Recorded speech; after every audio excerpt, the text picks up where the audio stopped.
Hello everyone, and welcome to A Foreigner Farming in the Philippines. These are the trays that we planted about a week ago, maybe 10 days ago. These here are eggplant. It's not a bell pepper, but it's a sweet pepper that's common here. That's what's in that tray. And in this tray didn't germinate that well because it got knocked off by one of the dogs. Let's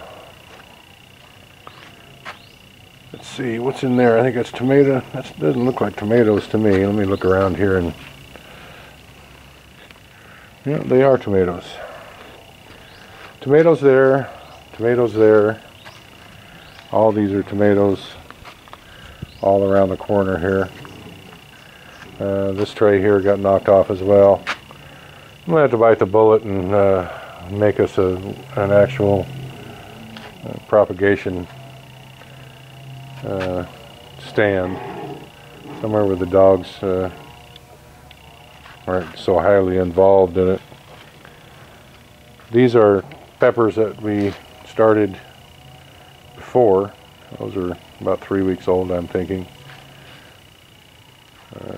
These are some tomatoes. Those are the seeds that our friend Anthony gave us. Marcel transplanted those about 3 weeks ago, and I transplanted these here about 10 days ago.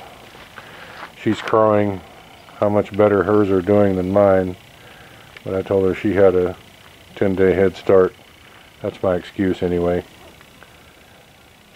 Got a lot more eggplant and peppers started in those little containers here.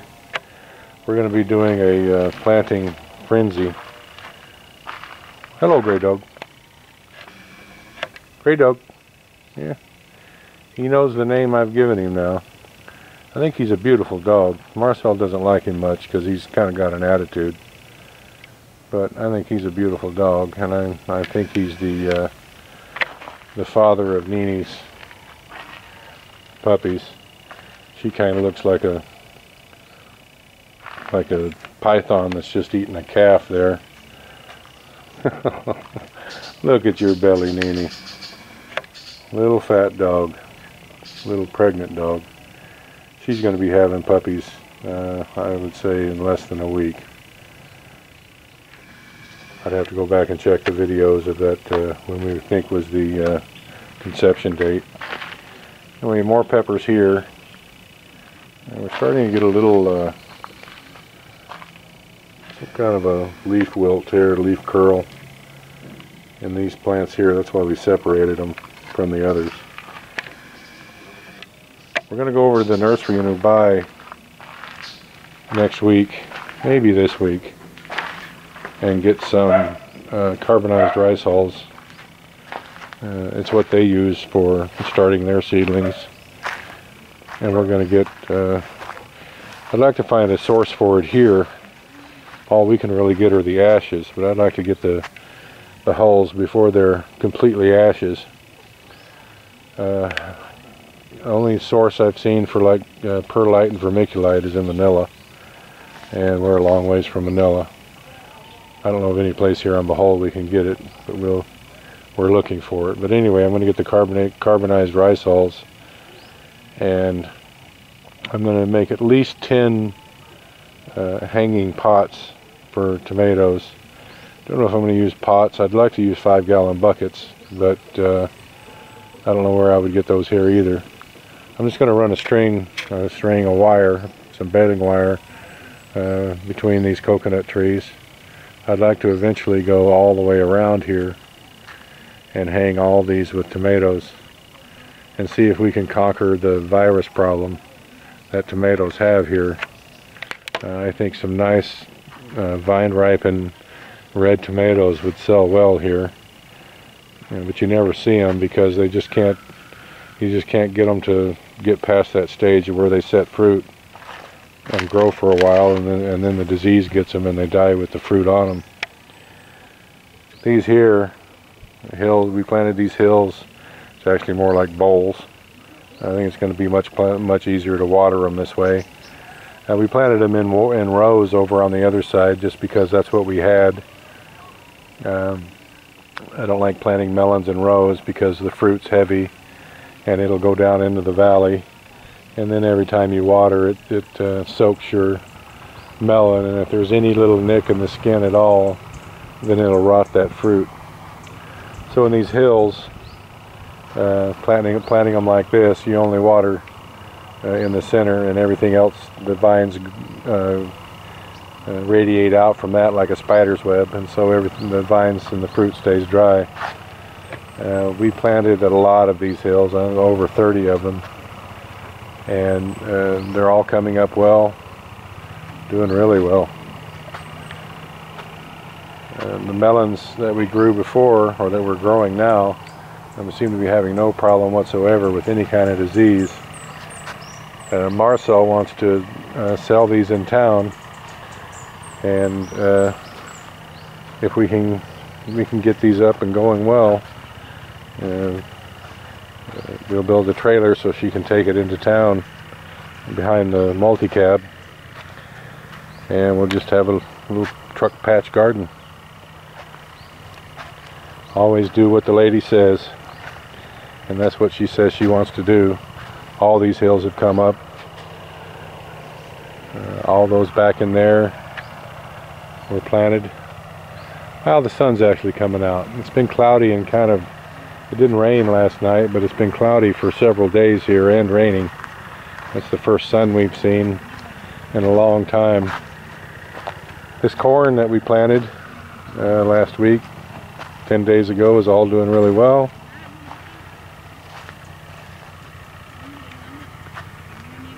All doing good. The beans that Marcel planted are doing fabulous.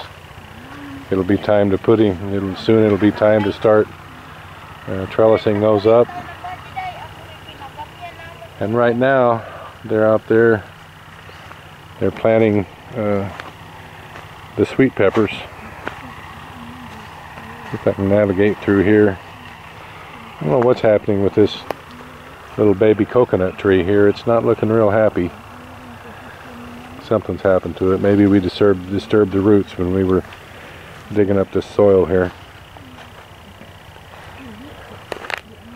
What did you plant in these 2 rows here, love? I'm going to plant more. Oh, you're going to plant more beans? More beans.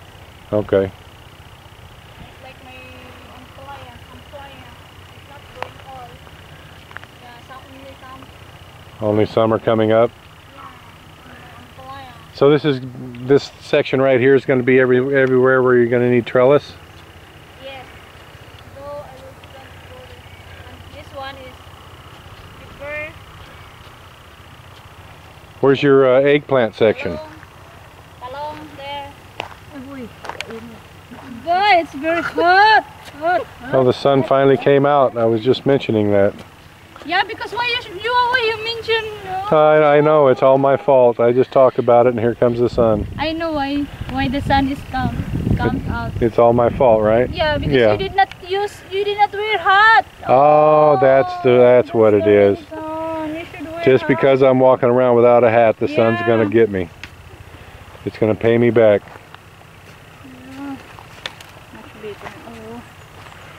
The rest of these fields here, or the rest of this area, we've worked it all up.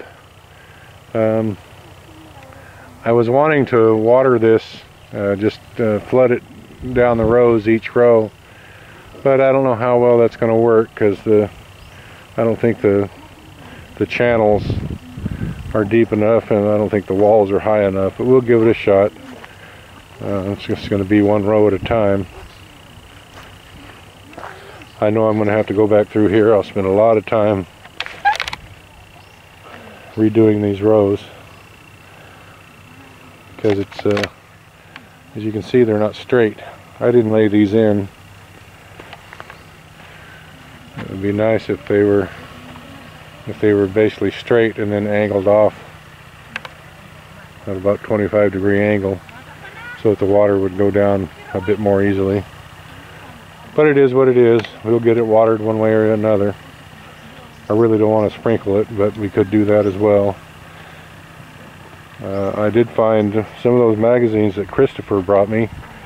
I did see some drip line advertised in one of those from a company, of course, out of Manila. So we'll contact them and see what the PSI requirements are on that drip line. All the drip line I ever used in the United States, you had to put a regulator on it to make sure that it didn't go over 15 PSI. Out of the tank, I'm thinking we might be getting 5 to 10. I haven't done a pressure test on it. It's just gravity feed. We're about, I would say, from the top of the tank to the top of Marcel's hat's probably a good 15 to 18 feet. So I don't know how much pressure that would be. I can never remember the formula. Atmospheres to pressure to distance. I never can remember it. But we'll give it a shot if we can ever get a little sample of drip line. And I could always make drip line myself out of plastic tubing, but it's an incredible pain to make all those little tiny emitters yourself. So that's our, yes love? What? They start the Bahut? So they're threshing it right now? Alright, well I'll run down there and see what they're doing. Alright everyone. Thanks for checking in. Please like, comment, share, and subscribe.